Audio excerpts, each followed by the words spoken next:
Okay, welcome into the Three Guys Talking Ball podcast. It is just myself and a guest today who I'll get to in a little bit. It's episode 32 today. The Kerry Gress, Dylan Gress, Marcus Allen, Magic Johnson.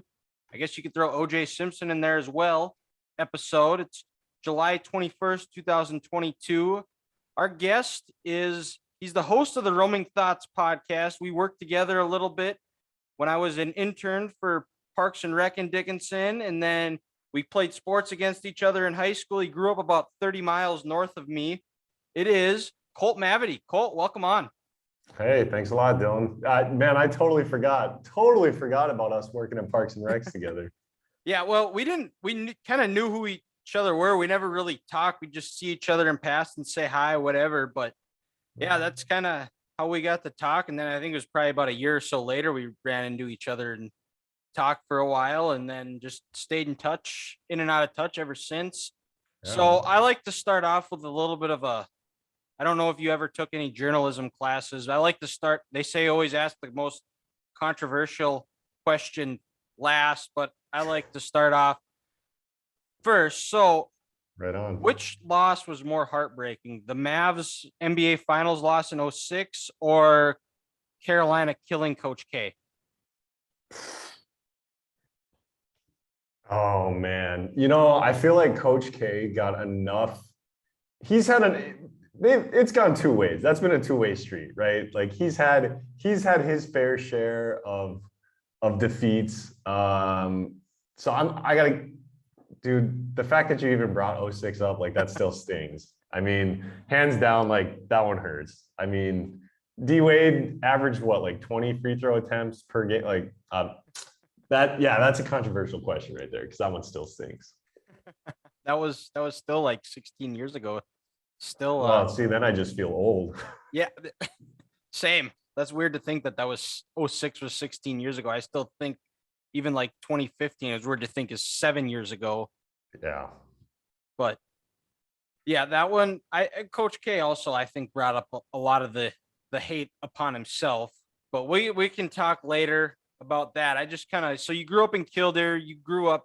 I remember you playing basketball. Did you do any other sports, or were you just mostly basketball? So I actually was well, Kildare being a football school, I moved there when I was a seventh grader, tried out football. Where'd you move from? South Hart, actually. Oh, okay. Yeah, yeah. And yeah, when I got to Kildare, tried out the whole football thing and figured out like that's not my strong suit at all.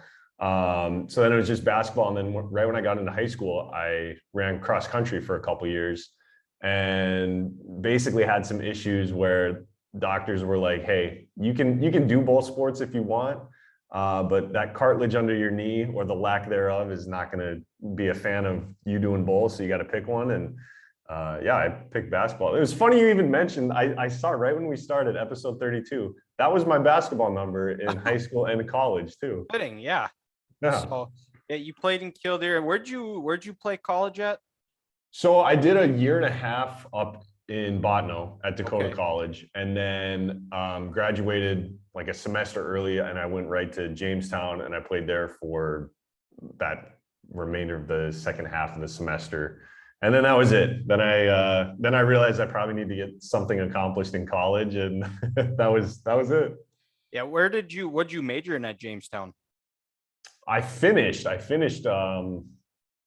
with history, minor in political science, and then I went back and got my degree in education like a year later. So Okay. I was all over the place. I changed my major probably like I'm one of those stats. They say, oh, you'll change your major X number of times. I was the X number of times like two at least. So Okay. Yeah, I started out as accounting major, and then I had to take a math class, and it's funny because later I find out that the teacher that I had, he was horrible. Turns out he was a drunk, and he got fired because he was showing up to class drunk, and I guess he was writing a problem on the chalkboard and just passed out. Just mid problem, just passed out. So I thought that was kind of funny. And then like a year later, I saw him in the Union where he was serving food for like NDSU catering. But Yeah, that might tell you you have a problem, I think. so then you got your teaching degree from Jamestown. Where did you go from there? What was your first teaching job? First teaching job was my only teaching job, actually. I ended up getting my license in December. So it was the middle of the year. Okay. And I just thought, like, at the time I was actually working security at the airport in Grand Forks. And I was planning on doing that. I was coaching some basketball, volunteer coaching basketball on the side. And I just planned on, like, yeah, I'll teach next fall, no big deal. And sure enough, within 2 weeks, I had a professor send me a message and he said, hey, this small school right outside Devil's Lake has an opening if you're interested. So I went and interviewed and they gave me the job right on the spot. And I mean, you're not going to pass that up. You know, teaching jobs are typically difficult to get or hard to find. So yeah, I took it. And yeah, I was there for almost 4 years and loved it, man. Teaching's I'm glad I did it in college. I'm glad I got my degree for it in college because at least I put it to some use. But yeah. So you were what school were you teaching at? Minnewacan. So Minnewacan. it's Okay. yeah, it's Yep. like 15 miles outside of Devil's Lake, like 4 miles off the reservation, I think. So Okay. So yeah. you were coaching. Did you coach at all up there or? No, so with them, geez, Four Winds Minnewacan. I Yeah. mean, everybody knows that's like a powerhouse. So me going there, they didn't have any vacancies for coaching. But sure enough, I actually I think it was after my first year, I ended up starting one of the first esports programs at the high school level, and there was a lot of support behind it. And so that was kind of an avenue that I never thought I'd take. But yeah, I found myself coaching video games. So Okay. What games were you coaching? I've always been curious about esports. You see it and it's become more popular throughout the years. But like yeah. what are some of the big games in the esports field? Yeah, well, I would say like the big ones are at that time, it was like Fortnite was everything, right? But with where the state was where we were trying to basically form the league, we wanted to use a platform that had been proven in other states. And so the big games for us at the time were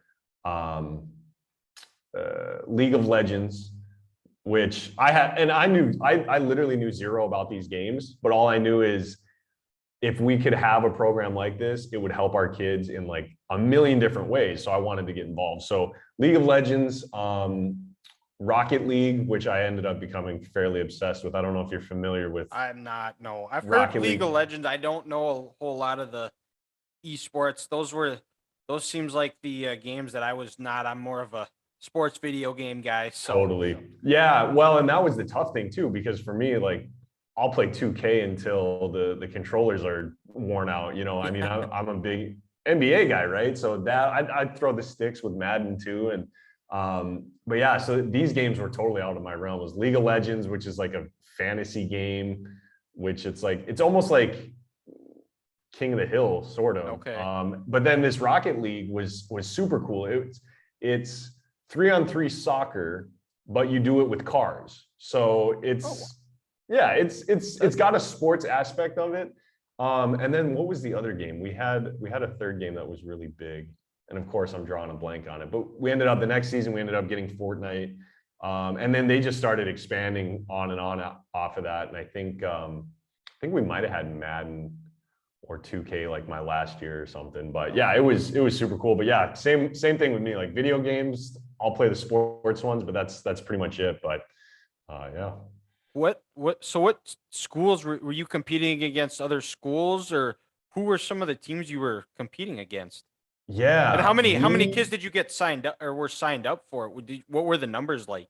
yeah, it was crazy. Well, so with us being, you know, like a kind of a powerhouse basketball school in the state, our co-op is really where we got most of our players was from Four Winds, right? We might have a player or two on the actual roster for boys basketball. And so we got a lot of kids that wouldn't go out for sports because they just didn't think they were going to make a team, but they would all stay up till 3 a.m. playing video games, and then miss school or just not show up. And I thought, well, let's get esports off the ground and running and put some accountability that these kids are going to have to start recognizing. And sure enough, they just totally owned up to it. And I ended up getting, I think right away I had like 45 kids with an initial signing up for interest. And then by the time our first season rolled around, we had 3 different video games that we had teams for. And I think we probably had 15 to 20 kids across the board. And yeah, so we were one of 12 schools in the state that kind of started this. High school activities was not involved with it at all. They were aware of what we were doing, but we were basically kind of the guinea pigs for it. So it was us and 12 other schools. So you'd have schools like Bismarck and Mandan, and then you'd have small schools like Minnewacan and Larimore. And so it was really interesting to we would compete against Class A schools because it's like fair game for everybody, but the way that it was structured was the platform we played on, we basically couldn't get, you can only play those 11 teams so many times. So what they did is they opened us up to a region. So we'd play schools from Alabama, Florida, all across the country. And yeah, you realize how good kids can be at video games. And it's next level.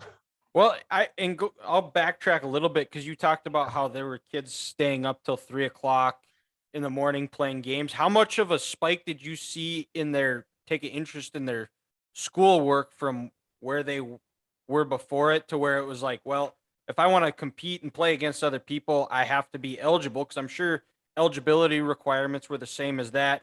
How much of a spike did you see with retention of kids paying more attention in school, handing assignments and things like that?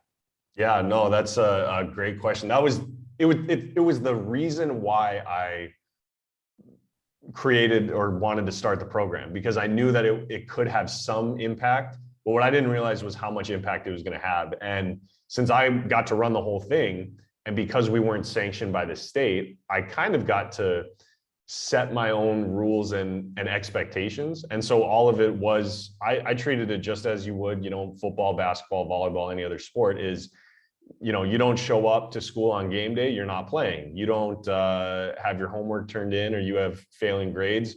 You're coming to practice, but you're going to sit out and you're going to do your homework during it. So it was crazy what impact it had, because I was like, we're just going to throw it at the wall and see if it sticks.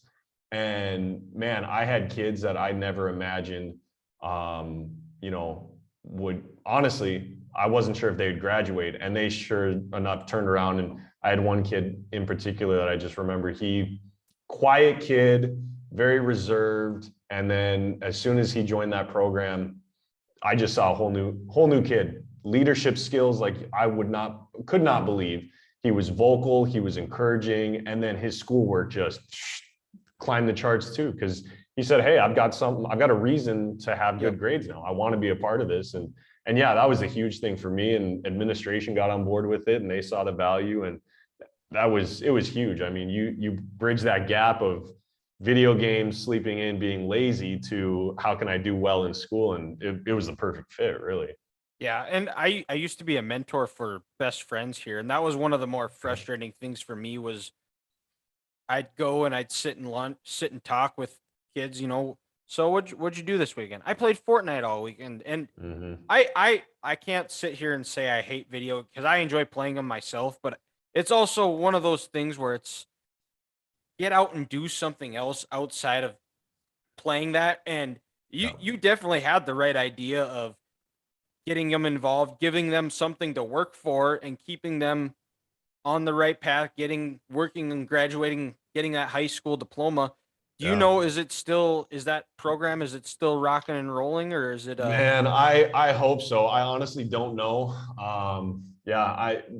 I don't know, but I know that what the school invested into it, what the school board put into it that first year to really just we had probably one of the geez, I would say within the tri-state region, we had to have had one of the nicest esports labs of any school, let alone the fact that we're a very small rural class Yep. B school, so yeah, I hope it is, but I honestly, I don't know. I just think with what they probably put into it though, it's got to be doing something Yeah, still. So for sure. Was it on a PC or was it Xbox, PS4? that's, What yeah, that was actually, so we started out on gaming computers, desktops, and immediately I just saw a huge group of kids that were like, oh, we have to, like, we don't know how to play any video game on a keyboard and a mouse. And so then we got basically our league allowed us to adapt, and they could use game controllers. So they would just Bluetooth connect their gaming controller. And then what happened was when we saw this influx of 2K, Madden, Fortnite, then they started saying, all right, if you can make the technology work, you guys can implement using PlayStation and Xboxes and stuff like that. So yeah, it was what put a lot of the kids off, thinking, they don't know how to play on a desktop, to, hey, you can bring your PS4 controller, you can bring your Xbox controller, and we'll hook you up. The league adapted pretty quickly to what the kids really wanted. So that was nice to see too. Okay, yeah, that's cool for sure. So you taught in Milwaukee for 4 years, and then now he's actually joining us from Poland, and I'm curious because I know just following your social medias throughout, travel was one of those big things that you've always enjoyed, and you were in Poland. So what made you step away from teaching? Man, the answer everybody's been given for everything the last 2 years, the pandemic. It just completely, teaching was always my, like, I can't even say plan B. Teaching was always just like the last thing that I thought of doing, but I just ended up, I always considered it. And then when I did it, I just thought, man, it doesn't feel like work. It's great. But when the pandemic hit, and I mean, you're doing distance learning, and you're dealing with the politics of restrictions and stuff like that, it just totally changed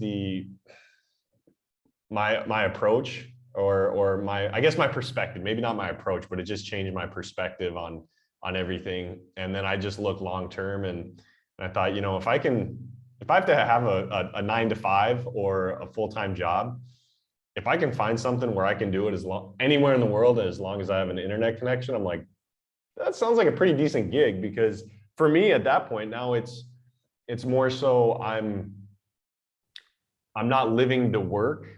You know what I mean? It's just like, hey, I work, this is what I do, but it also gives me the freedom to enjoy life. So yeah, I didn't really think anything would take me away from it, but I don't think anyone planned on the pandemic. Okay, and then you kind of had those thoughts of stepping away, and like we said, you're working in Poland. What are you where? I mean, we talked a little bit before we started, but tell us what you're doing in Poland, who you're working for, what it all entails. Yeah. So I actually work for a tech company based out of California that I knew nothing about 6 months ago, and I've actually been with them only for about 3 months. But what they do is they have AI technology that basically gets deployed out to schools worldwide, I guess, and it acts as, web filtering, so kids in school aren't accessing stuff they shouldn't. But really, what amazed me about it is their AI software can recognize when kids are searching the internet or typing on even Google Docs, things that might indicate self-harm, or things that might indicate that they would want to harm somebody else. And basically what it does is it can flag that and send it to a real life team member that can evaluate it. And pretty much the company's goal is it's saving kids' lives at school. And they just use the technology nowadays. It's so far above my head and what they actually goes into it. But yeah, when I found out about the company, I was like, I need to do anything I can to be a part of that.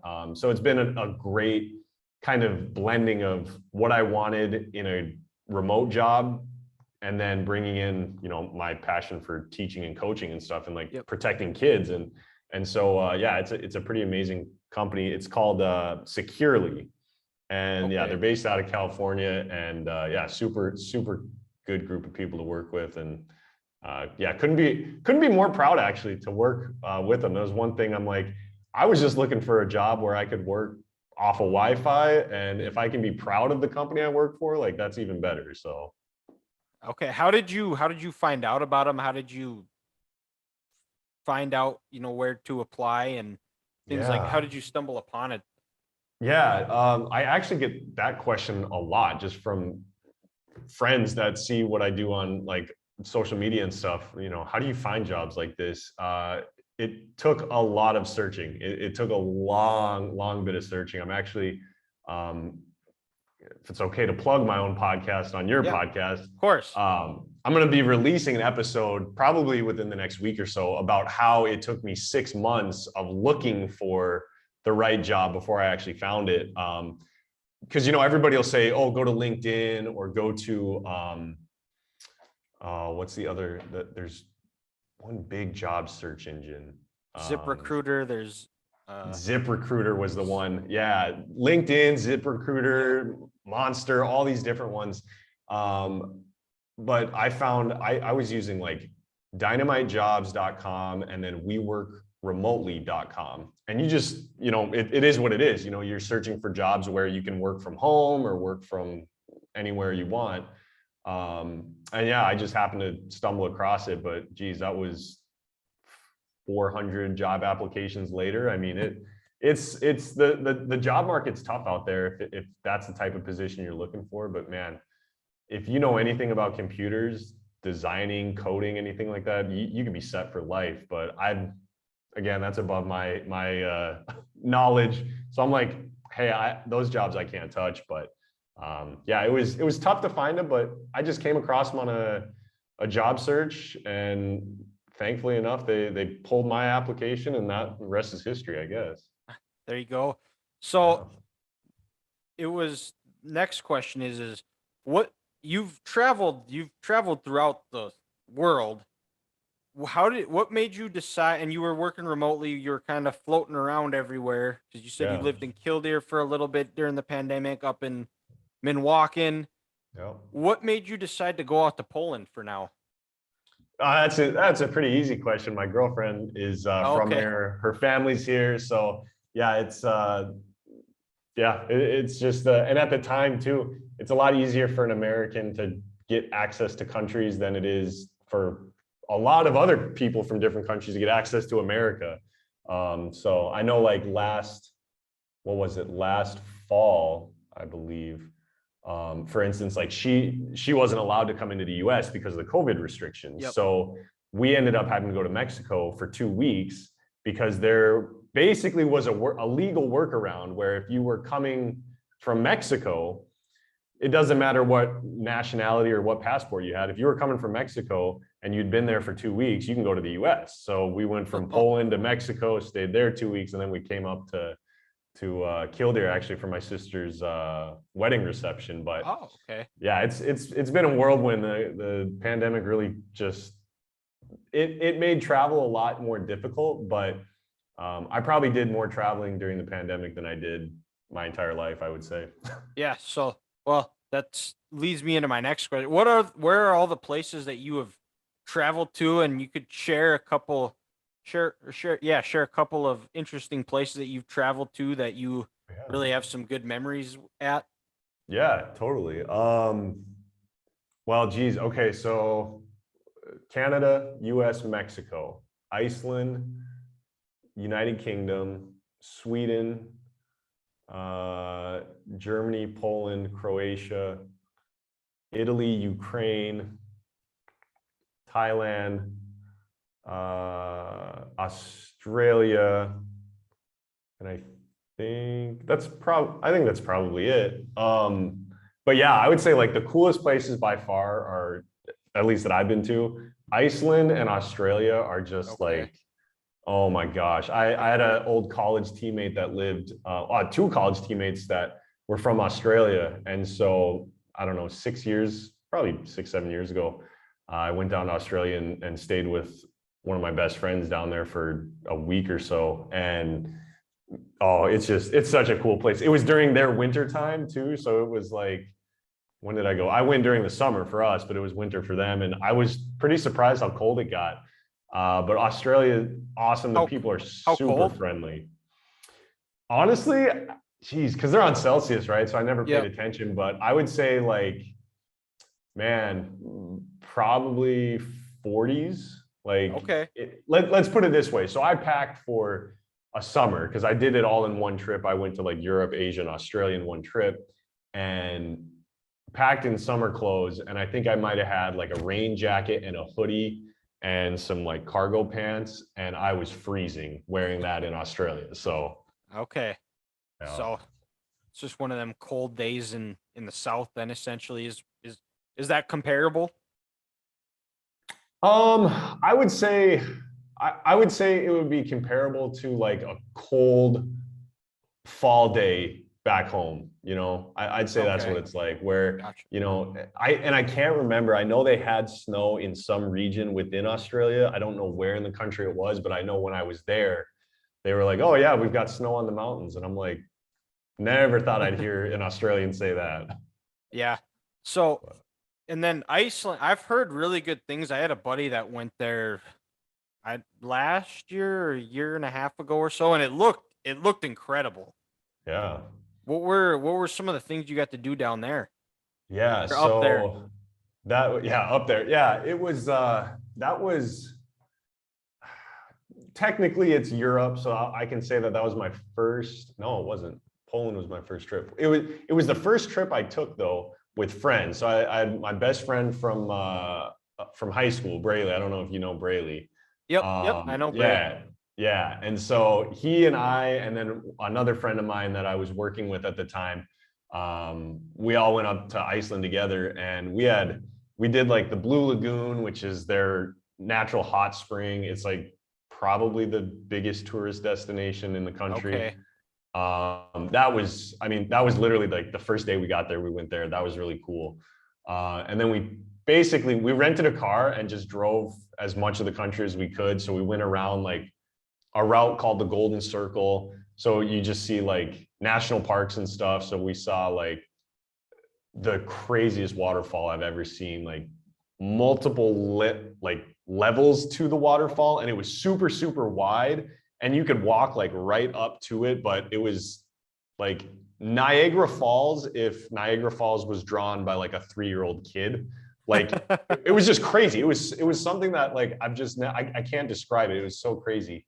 And then we did a little bit of hiking, but one of the big things that we were ready to do was we were going to go snorkeling in Iceland. You can snorkel between two tectonic plates, and we had signed up to go do it, and we were going to do it the morning after we got there. And we got there and we were just so exhausted. We actually slept through it. And that's probably my biggest like regret in life. I always think about it, how we slept through snorkeling through tectonic plates, but next time, I guess. But yeah, it was that country's awesome too. It literally feels like you're on another planet, because the landscape and the greenery and the it's like otherworldly. Okay, and then so you said it was swimming through two tectonic plates. What is that like? What's the big draw for that? Is it something like warm, cold, or is it like a It's current, or what? How do you? What is the big draw like of? appeal. Yeah, appeal. That's exactly. Yeah, yeah. Honestly, because we took that trip probably 7 years ago, I would say. Being honest, it was probably just to say that like you snorkel between tectonic plates, because from my understanding, the water is as cold as you would think it would be. And being like between the plates, it looks like it's just like two cliffs or like two rock ledges. But yeah, I think for the most part, it's just to say that like, oh, I went snorkeling between tectonic plates. But come to find out, it's another like very, very popular uh, attraction or thing that you can do when you go there. And sure enough, we just slept in. Travel can do that to you though sometimes. So, Oh, and totally. you being a history teacher, you're from and going to Europe, have you gotten to travel to any of like the cool, just hearing the countries you've talked about? Yeah. Have you gotten to travel to like some of like the big World War II sites? Have you been able to see those, or what are some Yeah. of those cool those places that you've gotten to see that you could talk about? Yeah, definitely. The first ones that just come to mind are like Parliament, Big Ben in London, like Tower Bridge, seeing like just the kind of iconic British landmarks, you know. But in terms of like maybe like more World War II stuff, especially being in Poland, I went to the Auschwitz-Birkenau concentration camp. Okay. Yeah, quite a few years back. What's that Um, like? it's it's surreal. Like, I mean, you know, coming from North Dakota, like that stuff is so foreign to us, right? Like Yep. we aren't able to, at least me personally, like I've just never been able to like make the connection that this not like I get that it's real, it happened, but it's so physically far away from North Dakota and like America in general that I think we just kind of have this disconnect of it. And so going there and seeing like the infamous gate that you walk through saying like work will set you free, like it's super eerie, but it's also like it makes you feel like this Yeah. small because to know that like what happened there and you go from I've only seen it in a book or I've only learned about it in history class to going there and seeing how big this place was. And I just remember my biggest thought or like emotion when I left was just anger. It made me so mad to know that like something like that, and you know, Auschwitz is just like the biggest, most well-known Yep. camp, right? There were tons spread across Germany, Poland, other parts of Europe because of, you know, the Nazis, but it just I just left there so upset that like humanity could let that happen. You know what I mean? Yeah. Well, and so I've been to the Holocaust Museum in DC, and Okay. that's probably not on that level, but it's still just crazy. And then when we were in high school, it was actually in an English class, they talked about and they showed the amount of boxes of paper used to write the names of all the victims that were killed in the Mm, Holocaust. And it's one of the mhm. most like humbling, like you said, like anger, like just how could somebody that evil do something like that? It's just Yeah. it's crazy. And Yeah. Yeah. so have you gotten to go to the beaches in Normandy yet? No, no, actually, with all yeah, with all the traveling I've done, I've never even been to No. France. Okay. Yeah, it's one place where, um, you know, being a history guy, like it's going to happen at some point. But I now that you mentioned the Holocaust Museum in DC, there is a Holocaust Museum specifically here in Poland too that I went to last year, I think, and um, I mean, just the museums in Europe are something else. Yeah. But yeah, it's to see what other museums from different parts of the world like have collected and put on display, and just knowing that that's like a small fraction of the totality of what happened. It's just like your mind can't even grasp that that was a reality, you know? Oh yeah, absolutely. It's still just something that you something and I love history too, so it's something that I really want to learn and read up more on is Yeah. that type of stuff because it's very interesting. It's stuff like I like going to those museums. I know when I was younger, when we'd go on vacation and travel, and my dad would just read every little thing that he could, and it'd be like, "Come on, let's go, let's go." And now Yep. I'm getting to that same point where it's like, "No, Totally. I want to keep reading and like." I've read more books and and then you get that itch that you just got to go research more and more about it. And Yeah. just Yeah. curious, it's crazy how the mind works that way. But Yeah. you've been to Italy, so have you been to like Rome and what parts of? Oh, okay. You caught me. You caught me. I've been to Italy for 20 minutes. I had a flight get Oh, diverted. So I was in Italy for 20 minutes and I bought a piece of pizza just to like fit the stereotype and then I left. So that's all oh, I've got. gotcha. But Okay. no, Italy's definitely, I mean, I don't think you could name a place on earth that I wouldn't want to go to. So Yeah.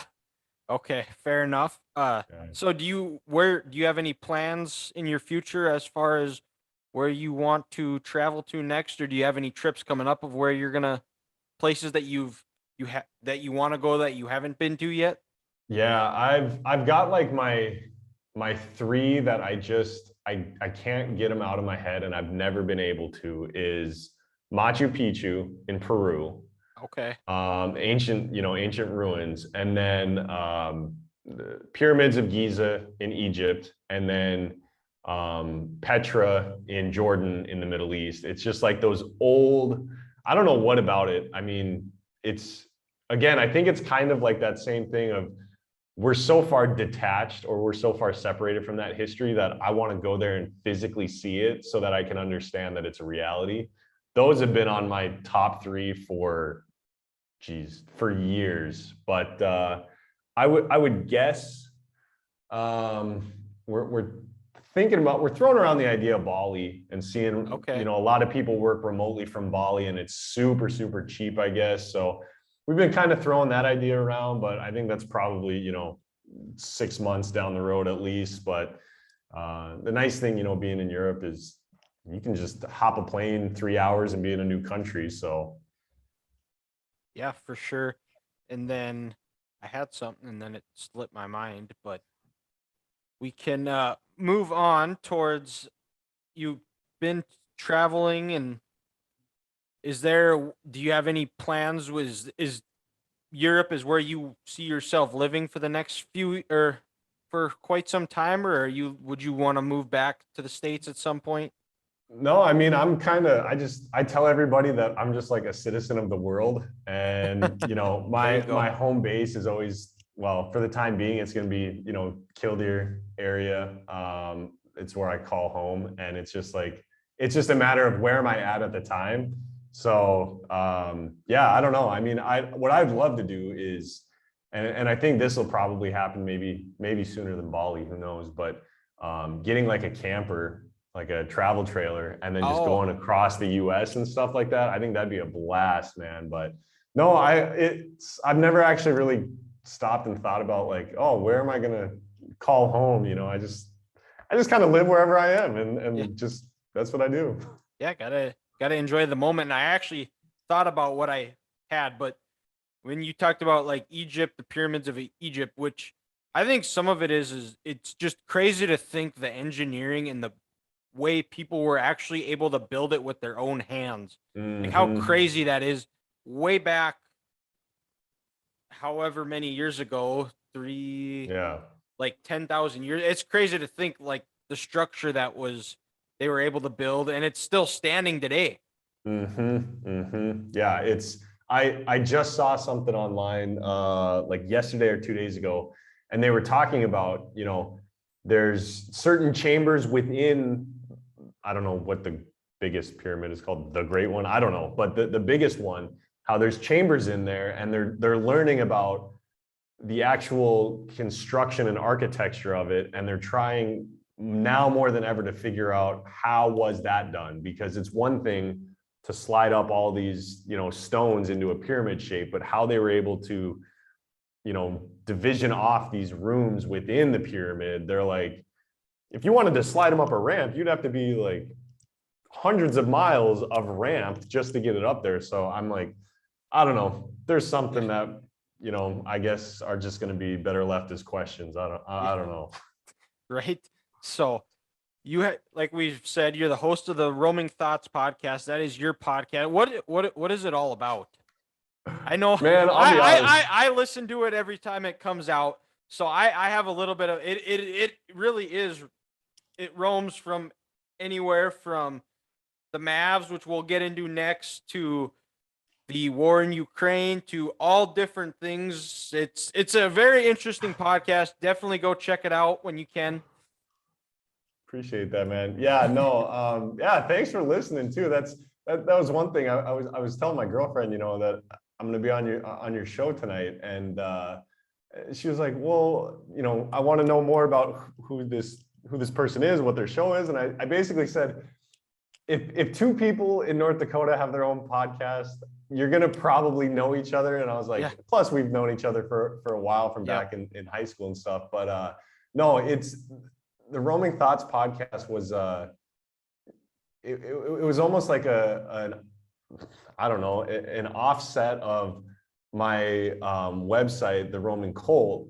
And pretty much, years ago, I was delivering pizza, and I just got the travel bug. And so I said, I'm gonna drive for Domino's, and I'm gonna take all my tip money, and I'm just gonna travel the world with that. And I'm gonna have my little travel blog, and I'm just gonna go with it. And it is probably the most inconsistently taken care of website ever, because I'll go months and months and months without posting stuff, and then I'll go 2 months and the posts don't stop. But that's kind of how the Roaming Thoughts podcast came to be. Was I just like to create stuff, and I wasn't really getting that full, I don't know, enjoyment out of just the website. And I dabbled a little bit in the YouTube videos back when it was, when I was delivering pizza and just traveling. And now it's just like, I don't quite have the time that I want to invest into editing and shooting and cameras and all that. And so I'm like, maybe podcast can be, this thing where I can do not just travel. I can talk about whatever. I don't have to do a video specifically on this. And so that's really what it is. It's kind of just my own, it's kind of for my own amusement. I mean, I don't really pay attention to how many listeners I have or don't have, or how many, hits I get on it. It's just something that I've been doing for my own amusement. And I like it because, yeah, it's, as the title suggests, I'm going to just let the thoughts roam. And if one day I get on and want to talk about politics, I will. If one day I want to get on and talk about how LeBron's not winning another ring, I will. Like, it goes wherever. And I think that's the thing about it, is it's super random. And so for a lot of people, it's probably not what they're looking for. But hey, if you just like to hear complete nonsense, tune in. Yeah. And I like listening because it just informs you on different stuff that you're not really familiar with, as far as like talking history, when you've discussed the war in Ukraine, about what's going on there, or different, the word association, your one word association games, things like that. I think it's interesting. And then you had a stat on there, which is actually cool, because we're one percenters for once, which congrats on being way over 1%. Yeah. And you talked about it in your last one. It's one of those things. It's like, people think about, you hear people talk about, we should do a podcast. It would be really good. It'd be really interesting to talk about it. And it never gets up off the ground. And I know the first time when I first started mine, and it was one of those holy crap moments that, like, you hit record, oh, you're live, and then you start talking, and then, like, my first ones, I know, were probably awful, because it's just your brain's going a mile a minute and just keeps going. And thing I figured out too is that I've talked to a couple of other podcasters as well, where it's just keep doing it, stay with it. You're going to keep learning. You're going to get better as you do it. It takes practice, just like anything. It's not just going to happen overnight. Yeah. So that's definitely the biggest thing, is just keep doing it and trying to be consistent with it. And it's going to catch on. And hopefully at some point, I'd love to make this my full career, where I don't have to do anything else. It's just this, and roll with it. And so that's the thing. Like your episodes are posted so consistently too. And I think that's one thing, for me, and I agree with you 100%. It's just keep pushing through, right? Like, I'm sure as long as you enjoy what you're doing, don't stop doing it, right? And that's one thing that I've really appreciated about your guys' episodes is, when it's going to come out, right? It seems very consistent. And yeah, I mean, look at you guys, episode 32. That's congratulations. I mean, that's awesome, because just knowing and it's just knowing the stats, right? Knowing how few podcasts start and don't make it to episode 20, and you guys are cruising. So yeah, I think that's kind of the cool thing too, is, we've all got our own interests, but we all kind of want the same thing, right? If we could just sit here and do this and that pays our bills, that's a dream, right? That is the dream. You look at people like a Dave Portnoy or people like that who that's what they've made it their life. Like that people you look to for role models, inspiration. Yeah. And it's just, you got to stick with it. You're going to take some bumps and bruises, but you're going to learn a lot more from it. And I think there's too much of we need things to happen now in this world. And if it's not, well, to hell with it, we're done. That's just not the way it worked. That if you look at any successful person, they've failed over and over and over and over and over again. And then they've had that one, and then it just keeps rolling. And they'll still take some bumps and bruises and learn from it. And they end up coming out on top. So that's just keep moving, stay with it, and it's gonna work out. It always seems that it's gonna work out that way. So we'll move over a little bit. This is mostly a sports podcast, so we got to talk a little bit of NBA. You are a huge Dallas Mavericks fan, and how are you handling the Jalen Brunson leaving? I actually have super mixed feelings about this, because I like that him and Luka came in together, right? Because they just kind of have this, I don't know, this bond, right? Of coming in during the same class. And Brunson's been a guy where I've seen him as the JJ Barea part 2. I mean, they're both small. They both are crafty and they can score. I don't know. I see a lot of similarities between them. Maybe not to the extent where, Jalen's going to shut down LeBron in the finals, but to the extent where this is a valuable player for us, right? And we just have this, I don't know, it's part of being a Mavericks fan, where you have to know that your front office is going to spill the beans, or they're gonna ruin it somehow. Okay. And they ruined it by not signing him to that early extension mid-season when they could have, I think it was like 4 year. It was basically the Dorian Finney-Smith contract, where it could have been like 4 years, 55 mil, thinking that he's not worth it. And I'm just thinking back on that and saying, even if he's a backup point guard, right, at 12 million, 13 mil, how is he not worth that when you look at everything else that he brings? He came from a winning program. The guy is straighter than an arrow in terms of type of character player that you want to have. Plus, Luka doesn't hate him. So the dude understood his role, and we just fumbled by not giving him that early extension. Well, then when it came around, it's like, okay, he's going to command, 100 mil plus.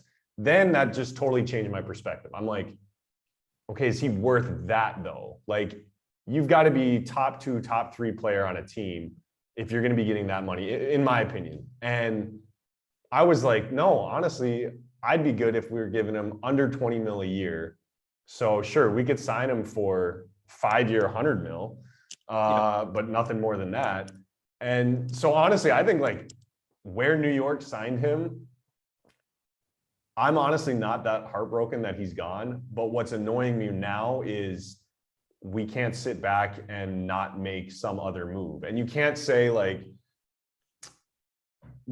oh, well, Tim Hardaway's coming back, so that's like, we basically signed him, or Christian Wood. I'm sorry, but no, like we need something else. I'm okay with him going to New York. I don't personally think he's going to flourish. I don't think he's ever going to be the number 2 guy like a Chris Middleton. on a team of that caliber. I think that would be But, his ceiling. yeah, I would think say that's fair.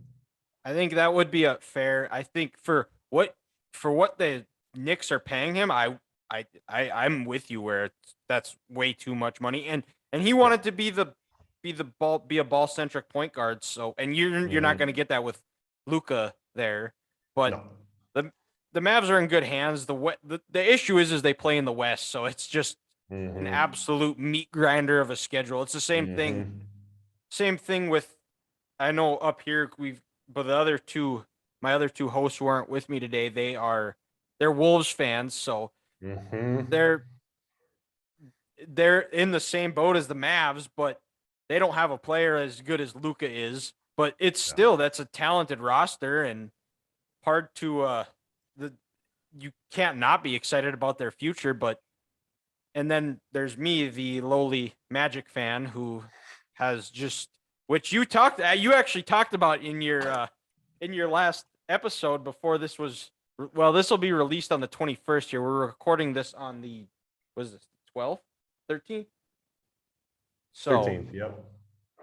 it's the Paulo, I actually tweeted out one of our former guests on this podcast. He played basketball at Michigan. He actually played high school ball with Kevin Durant and Ty Lawson and a couple of other players. And I asked who should they draft that would give me hope for the future, because Orlando is just an horribly ran franchise, and I've been ready after they traded Victor Oladipo and Serge Ibaka, or Victor Oladipo and Domantas Sabonis on draft night in 2016 for Serge Ibaka. I was ready to just be done with him because it was the worst trade. It set him back forever, and they have some really nice pieces. My issue with Paulo is watching him at Duke. He just never seemed to have any dog in him. Like, he didn't have that killer instinct. Like, you look at him in the Carolina Duke game in the Final Four, where he had 19 points, but he was gone, like nowhere to be found in the final 5 minutes of the game. So that's where I struggle. But they had Cole Anthony, they got Mo Bamba, they have the Wagner brothers, and then Markelle Fultz. When he was healthy, he was really turning a corner, and I was really excited for him. And then he got hurt again. So they have some good pieces. I just don't know if they're, and it helps that they play in the East compared to where the Mavs are, but I think they have a little bit more margin for error. They don't have to have as great of a regular season record, but I'm excited for it because when they had Dwight Howard and they went on that run in 2010 to the finals, it was they were a fun team to watch with the Dwight Howard, who was one of the more disrespected players of his generation, because, and sadly, he did it to himself. He was kind of a diva when he got out of Orlando, and it just never worked out because they got there the one time. And but I'm hopeful. I'm more of a call it. I like the Magic. I don't follow them religiously like you follow the Mavs, but it is cool to watch them do well. So we'll see what happens, but yeah, man, I just I think that is such a small world that I literally just talked about them, and sure enough, I think you're the first Magic fan I've ever met. I mean, let's go. I thought it was tough being a Mavericks fan, but Magic, man, I just want to know what's the direction, right? Like, you guys have the second best coach in the league as far as I'm concerned. I don't know if you know his roots to Dallas, but I don't, and they've cycled through so many over the past since Stan Van Gundy. It's hard to keep track of. Yeah. They've got I think his last name's Mosley, Jamal Mosley. Yeah, that sounds right. Yeah. He was an assistant with Dallas for years, and when Carlisle left, a lot of people, including me, wanted him to get promoted to head coach, and he ended up, they ended up going with Jason, and then you guys ended up picking him up.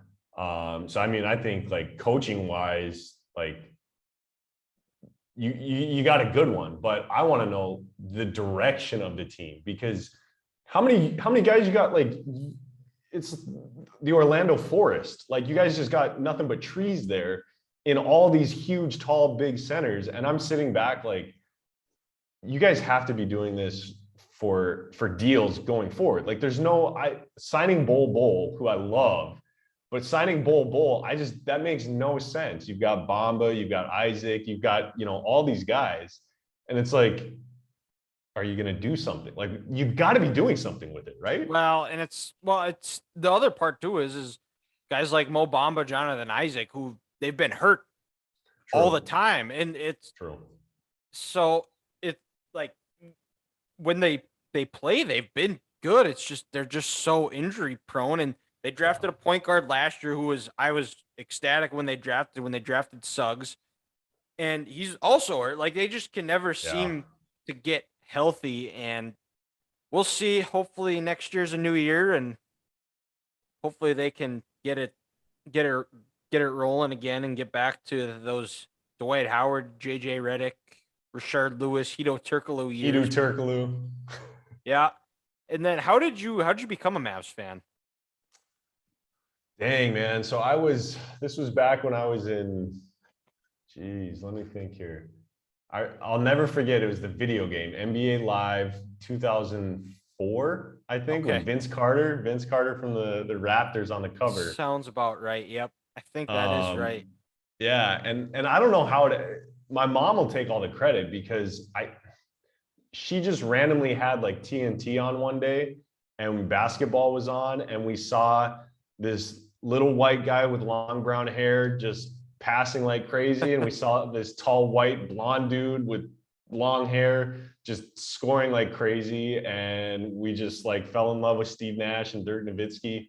And then from there, like that was it. I mean, it was like, I'll give the credit to my mom because I don't know how else if we would have just randomly started watching the Mavericks. So yeah. There you go. And then well, I became a Magic fan because I was just a huge T-Mac fan. Okay. Yeah. He got traded, and I guess I just kind of stuck with him. And man, I wanted the barbed wire tattoo around my arm for I don't know how long because of T-Mac. Yeah, that is. And then we'll end this with, since your NBA team has won an NBA championship, mine hasn't yet. But what was the excitement like when they finally were able to? Dirk and company were able to get over that hump and hoist the trophy. It probably, I don't know how sweet it would have been if it wasn't for the fact that it was on the super team. I mean, the team that on paper and in real life, you can say that there was a big three in Boston and all this before them, but man, when LeBron went to South Beach, like we all thought the league was over. We thought it was done. We thought like when he said we're going to win 5, 6, 7, I halfway believed him, And so when we won that one, like it was like that being the underdog, plus us having a team of pretty much all old veterans, right? Yeah. But then the fact that we were able to finally avenge what happened in 2006, like there were so many layers to that championship, which is why we're still talking about it like over 10 years later, like it's all we got. Yeah. But I'll tell you, when Orlando wins one, it's going to be like, it doesn't matter what anybody says against your team. You can always say like, hey, we got one, we got ours. And that's it. And then you'll just talk about it for the next 20 years until you draft a kid out of Slovenia and you hope for the best. Yeah, exactly. Well, I think it wasn't just Mavs. I think everybody were Dallas Mavericks fan that series too. Because there's not many people that like the way LeBron went about it, and it was just they were just a team, just a very unlikable team. And looking back at it now too, in LeBron's defense, the best LeBron was villain LeBron because he just didn't care. Yeah, totally, 100%. He had this arrogance about him that it seems like when he went back to Cleveland, when he went to LA, it's like he lost, like people didn't have that fear about him because he didn't have this I don't care anymore mentality.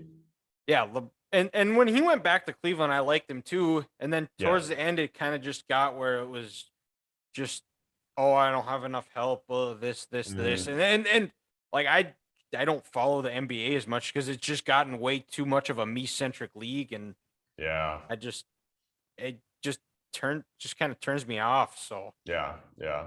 Totally. No, I get it. And yeah, over the past 2 years, I mean, sports leagues used to be able to be just that, right? Sports entertainment, and now everybody just makes things political, and it's like, yeah, let us enjoy sports, right? Like sports are just pure. Like let yep, it be pure, you exactly, know?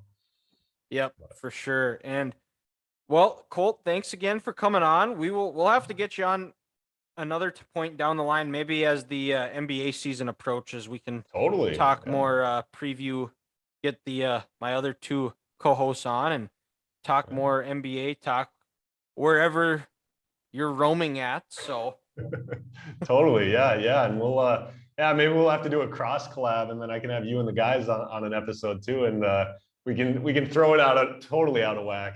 oh, there you go. Yeah, that sounds good to me. So thanks Awesome. again, and we'll talk to you on the other side. Sounds good.